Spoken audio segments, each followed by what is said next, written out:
Hello and welcome to this video on how to drive a first generation DMU in Microsoft Train Simulator. For this I'll be using the class 117 provided with the Payware West Somerset Railway. The sounds used for this is actually from UK Train Sim, which is the first generation soundset version 2. Depending on which model you use, there are some on UK Train Sim of first generation units that use auto box, in that you don't actually have to change a gear, just to simulate the gearbox, as Microsoft Train Simulator doesn't really simulate gears that well. The West Somerset one at least has manual gears, so we'll be using this obviously. Right, before we continue, let me just show you the basic controls around the cab. On the far left is the throttle, which comprises of 4 notches. To the centre of the cab, as you can see, is the AWS reset button. Although for this model this is used as the B key for the second tone of the horn. To the offset of the right is the 4-speed manual gearbox. As you can see, so far we're in neutral. And then on the right is the train vacuum brake. For those familiar with the cab layout of, say, a class 47, 37, 56, any form of diesel loco, second generation EMU or DMU, you may already notice that the throttle and the brake is back to front. The dial located above the throttle is the speedometer. If you can't read it, then no, your eyesight isn't broken. It is actually unreadable. So for the purpose of this video I'm going to use the track monitor to see how fast we're going. At this point you usually have to wait for the departure time if you're in service, wait for the guard's buzzer.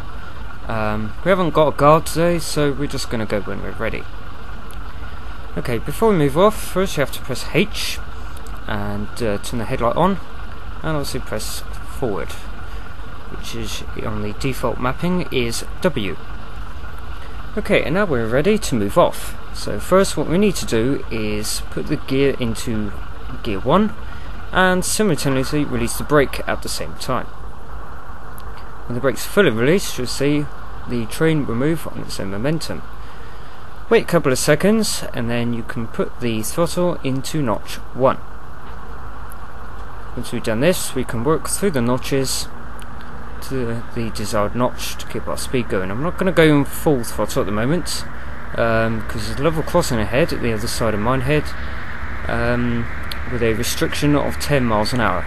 10 miles an hour, this is where the change from gear 1 to gear 2 needs to take place. So what you do is you shut the throttle off completely, select gear 2, wait a couple of seconds and then reapply power.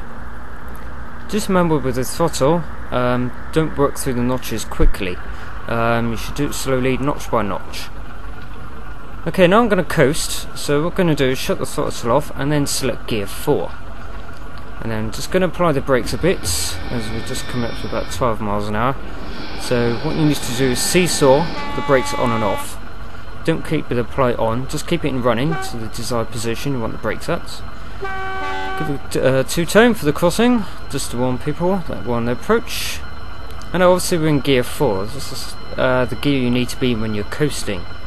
You shouldn't be in gear 1, 2 or 3, as you'll overspeed the gearbox and will cause excessive damage to the gearbox.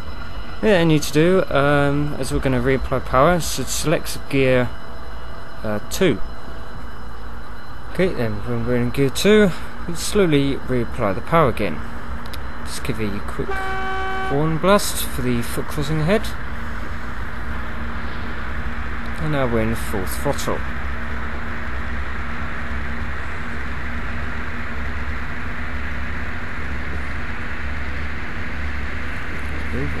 Here the revs getting quite high, so what we're going to do is shut the throttle off completely, proceed once, change into gear 3, wait a couple of seconds and reapply the power.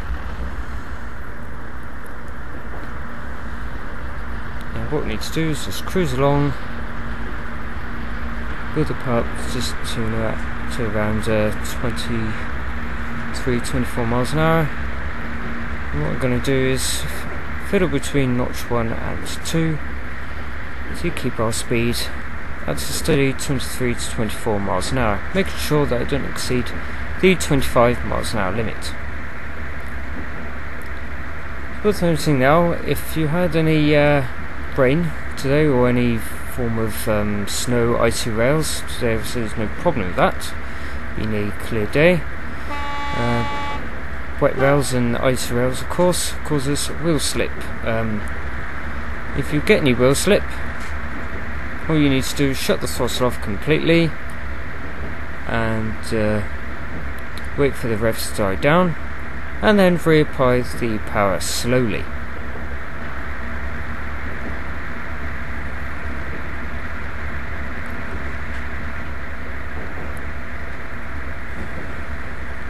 Okay, the sign on the left, the black cross on a white board, informs us there be an open crossing ahead, which has a limit of 5 miles an hour, which is on the approach to Dunster.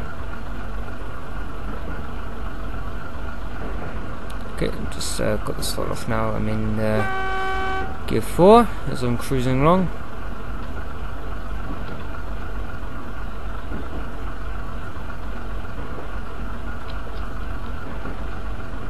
Okay, just going to seesaw the brakes on a bit, so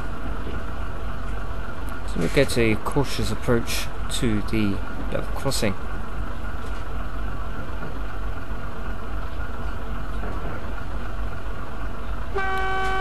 Plus some horn for the next foot crossing.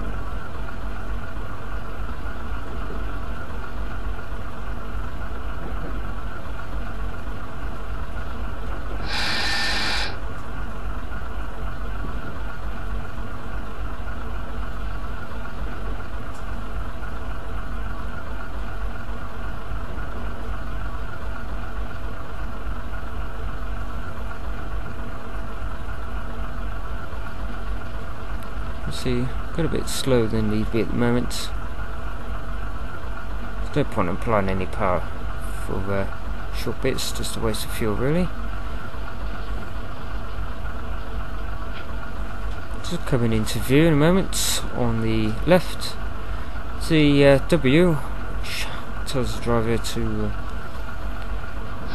give a blast on the whistle, or in this case horn.